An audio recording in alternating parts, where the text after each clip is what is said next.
আমি মোহাম্মদ ওমর, রবীন্দ্রনাথ থানা নিবাসী, সাতঘরা নতুন মসজিদের ইমাম। আমি যারা সরকারের সঙ্গে যাদের সম্পর্ক আছে সে সমস্ত সাংবাদিকেরা তথ্যগুলো উদ্ঘাটন করলো না যে এক শ্রেণীর জাতির প্রতি নির্মম অত্যাচার হচ্ছে, যেখানে যাই কিছু ঘটছে বিচ্ছিন্ন ঘটনা, এদেরকে বলা হচ্ছে সন্ত্রাসী, এরা জঙ্গি, এরা ইত্যাদি। কিন্তু এই অশান্তির বাতাবরণ যারা তৈরি করছে তাদের ছাড় দেওয়া হচ্ছে। আজ এই কেন্দ্র করে আজ প্রশাসন যাদের দ্বারা আমরা শান্তির আশা করি, শান্তির কামনা করি, সেই প্রশাসনের ভাইয়েরা এসে আমাদের বিশেষ করে এই মেটিয়াবুরুজ এই মহেশতলা গার্ডেন অঞ্চলের মুসলিম জনতারা কেউ শান্তি সহকারে জীবনযাপন করতে পারছে না, তাদের রাতের ঘুম হারাম করে দিয়েছে। পুলিশ এসে, প্রশাসনের ভাইয়েরা এসে যার নির্মম অত্যাচার চালাচ্ছে, পুরো গ্রামবাসীদের ঘরদোর ভাঙচুর করা হচ্ছে, তাদের মা বোনেদের শ্লীলতাহানি করা হচ্ছে, তাদের অর্থ এক প্রকারের লুট করছে বললে চলে। আলমারি ভাঙচুর করা হচ্ছে, অর্থ রাখার জায়গা কি? এ সমস্ত অমানবিক অত্যাচার যে প্রশাসনের দ্বারাই শান্তির আশা করা যায়, সেই প্রশাসন, বিশেষ করে রবীন্দ্রনগর থানার যিনি এসপি ছিলেন, তিনি ওটাকে একেবারে পুরো জিনিসটাকে দাবিয়ে দিল। কোনো রকমের সংবাদ মাধ্যমের নিয়ে এলো না। কোনো রকমের সাংবাদিক ভাইরা এই মুসলিমদের কোনো রকমের অন্তরের কথাকে কেউ ফুটিয়ে তুলল না। সব ওদের কথা সাংবাদিক ভাইরা তুলে নিয়ে টিভির মাধ্যমে প্রচার করছে, সংবাদ মাধ্যমের।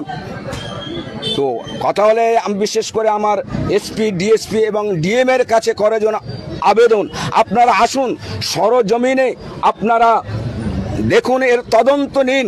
রাত যখন 1:30 বাজে ওরা পুলিশ এসে দরজা ঠকঠক করছে, তো আমরা খুলিনি, ঠুকছে যাদের আমরা জানি কে ঠুকছে, লাঠি দিয়ে এত দরজায় মারছে, ধারণা বাইরে নি। তো আমি তখন বলছি এর বাবা জানো কে, ইনি আওয়াজ দিয়ে দিয়েছে, তো বলছে দরজা খুলুন। তো আমি দরজাটা খুলেছি, বলছে পুলিশ বলছে ভেঙে দেও না, দরজা খুললে ভেঙে দেবো। তো আমি দরজা খুলে দিয়েছি, দরজা খুলে বলছে স্যার কাকে চাই? ওদের ছেলেটাই নিয়ে যাচ্ছিল, আমার ছেলে বলেছে বলে আমার ছেলেকে নিয়ে চলে। আমি বলছি স্যার ছেড়ে দিন, আমাকে ছাড়লেন, আমাকে ধাক্কা মেরে আপনি ঘরে যান বলে নিয়ে চলে গেল। আমি কাঁদছি, আমার ছেলে কোনো অন্যায় করিনি, কিচ্ছু না, কেউ সাথে পাড়ায় ঝঞ্ঝট করে না, কিছু সবাই জানে।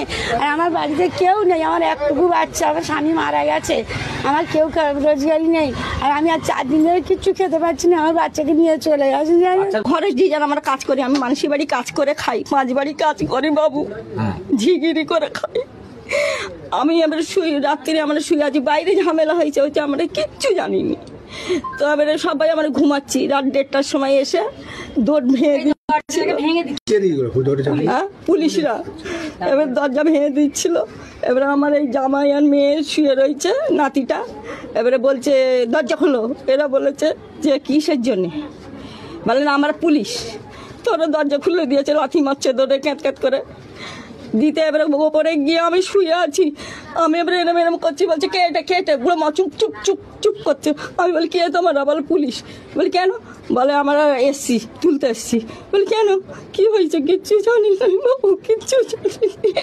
বলে নাতিদের এরকম করে মেরে তুললো, নাতিরা কিচ্ছুই জানে না, আর নিয়ে চলে গেল সামনে থেকে সবকে। একটা দেখো নতুন বউ, 5জনকে নিয়ে গেছে, আমার স্বামীকে নিয়ে গেছে, দেওরকে নিয়ে গেছে, 4টে দেওরকে নিয়ে চলে গেছে। আমরা ইতিমধ্যে এসে পৌঁছেছি রবীন্দ্রনগর থানার অন্তর্গত কানকুল সাতঘরা। সেখানে একটি চাঞ্চল্যকর অভিযোগ উঠে আসছে। কাল রাত্রে রেটের নামে এই গেট ভাঙা হয়েছে। আমরা আরও অন্দরমহলে গিয়ে দেখাবো কি কি ঘটনা ঘটেছে। প্রত্যক্ষদর্শীদের অভিযোগে আমরা এসছি এখানে। এই দেখুন, এখানে একটি দরজাকে কিভাবে ভাঙা হয়েছে, সে লাথি মেরে এই দরজাটাকে ভাঙা হয়েছে, আপনারা দেখতে পাচ্ছেন। আর জেম নিউজের পর্দায় অডিও ঠিকঠাক আসছে কি আপনারা একটু কমেন্টে আমরা জানাবেন। এই দেখুন, দরজার ভাঙা অংশগুলো এখানে পড়ে আছে। এবারে আমরা এই বেডরুমের মধ্যে যাব। এখানেও একটি দরজা ভাঙা দেখতে পাচ্ছি আমরা। অভিযোগ যে পুলিশ লাথি মেরে দরজা ভেঙেছে, চাবি দেওয়ার সময় দেওয়া হয়নি। এখানে বাড়ির অগোছালো অবস্থাটা দেখুন। এখানে কাপড় চোপড় সব ফেলা আছে। এখানে এটি একটি বেডরুম, এটি একটি আলমারি খোলা, আলমারির মধ্যে তল্লাশি চালানো হয়েছে, আপনারা দেখতে পাচ্ছেন। আমরা আরজিএম নিউজের মাধ্যমে তুলে ধরার চেষ্টা করছি, আপনাদের সত্যটা সবসময় আমরা দেখানোর চেষ্টা করি। আপনার বাড়িতে কি হয়েছে কাল রাতে? আমরা এখানে ছিলাম না, আমরা দীঘায় গিয়েছিলাম। দীঘায় গিয়েছি আমরা 11 তারিখ, ঠিক আছে? আমার কাছে সব প্রমাণ আছে। 11 তারিখ 6টা 20-তে আমরা দীঘায় গেছি। ওখানে গিয়ে অলরেডি আমরা পৌঁছে গেছি 2:45-এ, ঠিক আছে? এই আমার কাছে বাসের টিকিট, এই দেখছেন আপনারা যাওয়ার বাসের টিকিট এবং আসার বাসের টিকিট। আপনারা তারিখটা দেখতে পাচ্ছেন, সময়ও দেখতে পাচ্ছেন। আপনারা এইটা আমাদের রুম, যে হোটেলে ছিলেন, যে হোটেলে ছিলাম সেই হোটেলের বিল আপনারা দেখতে পাচ্ছেন। 6টা রুম নিয়েছিলাম আমরা, 6টা রুমে এনারা ছিলেন, সমস্ত প্রমাণ তুলে ধরলেন এনারা। আপনাদের তারপরে বাড়ি থেকে মা একা ছিল, মা আর বাবা, বাড়িতে আর কেউ ছিল না। এবারে আমি সকালে এসে দেখি এই অবস্থা।